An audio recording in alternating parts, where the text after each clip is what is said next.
the two craziest tweets I saw that were just like, dude, it's outrageous. Tomato. No. Freaking Conor McGregor supporting Cody Garbrandt, being like, dude, I always said you had his, when you got, you always had your eyes back during this whole TJ thing. You're a good dude. Something weird about Conor, like supporting Cody in one of his tweets. This was recent? Just today. Okay. Today, or yes, whenever it came out and Cody won his tirade, Conor followed up and retweeted saying like, hey, by the way, you always had your eyes back during this whole situation. When TJ was a snake, you always had his back. I always looked at you and highly looked at you, and because remember they squashed it. Yeah. Cody was on with us. Said on the podcast. I squashed the thing with Conor a long time ago. We were really cool. We met up one time and we were really cool about stuff. So Conor was in support of what Cody was going off on, saying that this steroid bullshit. And then Artem Lobov, think about this. How he explained it. He goes, think about a NASCAR race driver, right?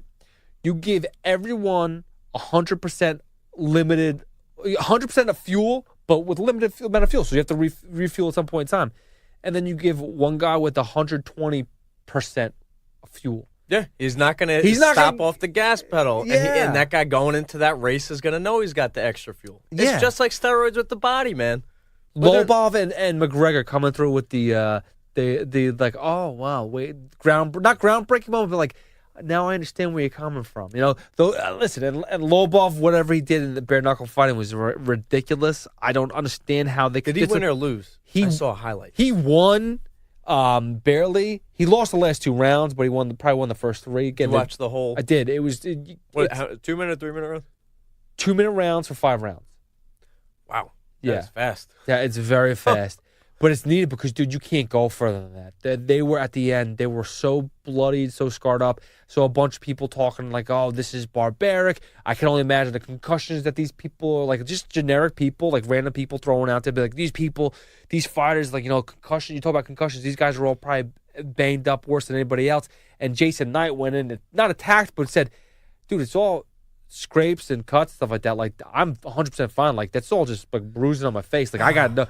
I walked away clean. Like, there's no broken bones or nothing. Shout-outs to David Feldman, not my brother, who does the bare-knuckle boxing stuff. Somebody actually attacked him. I think it was Ariel Helwani.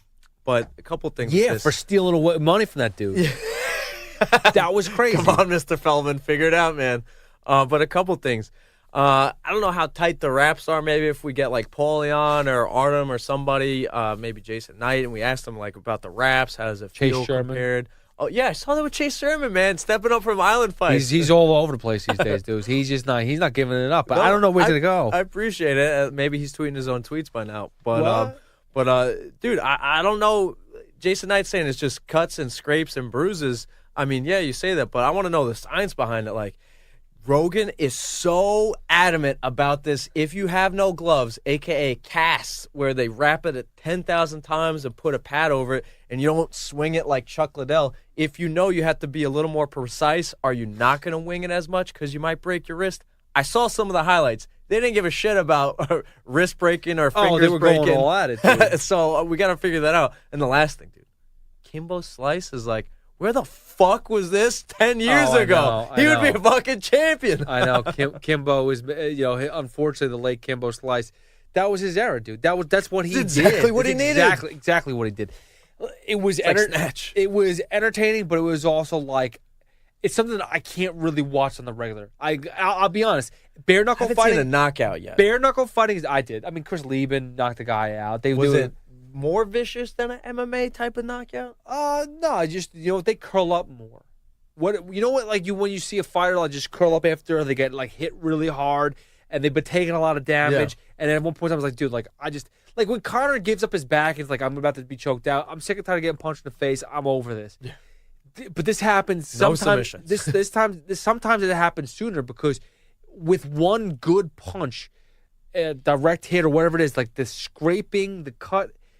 It's in a place where it's a bad area. You might get cut over the eye, and there's just a lot more blood, and it's a different type of thing where you don't want it to. It hurt. Maybe might hurt more. I don't know, but like whoever the girl was, I'm forgetting her name. Sorry for that, but she's got the opportunity to fight Beck Rollins. She won the belt or whatever they gave out. She hit her opponent, and she she with one punch cut her open. It was a bad spot. They called the fight pretty much immediately. She was cut open real good. There was one punch. It wasn't really that bad. Like she wasn't like teeing up on her and like pounding for a while. It was really one good punch, and she ducked. And then there was a lot of blood. They called it. They wasn't able. I mean, because that's what happens, dude. Your finger, your knuckles are more Sharper. wide open. Yeah, the sharp. It's like getting hit with an elbow. Yeah, exactly. With an elbow, there's two ways to hit people with elbows.